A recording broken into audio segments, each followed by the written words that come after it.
Hello, হ্যাঁ বলছি আপনাদের নাম্বারটা আমি গুগল থেকে পেলাম। বলছি আপনারা কি স্নেক ক্যাচার অর্গানাইজেশন, মানে সাপ টাপ ধরেন? ইয়েস, বলুন।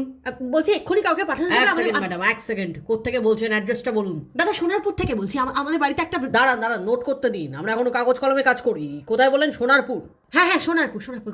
কতক্ষণ সময় লাগবে? কতক্ষণে লোক আসবে? দেখুন দিদি, সাপ ধরার তো কোনো কোম্পানি হয় না। আমার অফিসে ওরকম কোনো এমপ্লয়ি নেই। আমাকে এখন ফোন করে জিজ্ঞেস করতে হবে কে ফাঁকা আছে, সে যাবে। দাদা বলছি আপনি আসুন না, আপনি এসে একটু ধরে দিন। আচ্ছা, সে না হয় আমি দেখছি। লোক না পেলে কি আর করা যাবে, আমাকেই যেতে হবে। দাদা দাদা প্লিজ প্লিজ দাদা, আমার বাড়িতে একটা সাপ ঢুকেছে, এদিক ওদিক ঘুরে বেড়াচ্ছে, আমরা খুব ভয় পাচ্ছি দাদা, তাড়াতাড়ি আসুন না দাদা।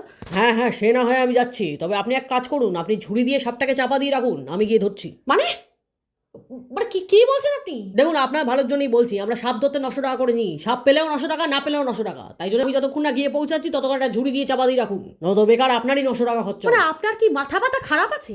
আমি যদি সাপটাকে ঝুড়ি দিয়ে চাপা দিতে পারতাম তাহলে আপনাকে ডাকে আমি। দেখুন, আপনার ভালোর জন্যই বললাম। আমার যেতে একটা সময় লাগবে, তার মধ্যে সাপ পালিয়ে গেলে আমায় কিছু বলতে পারবেন না। আসতে হবে না আপনাকে, আপনি ফোন রাখুন, আমি সাপের সাথে থেকে যাবো আমি।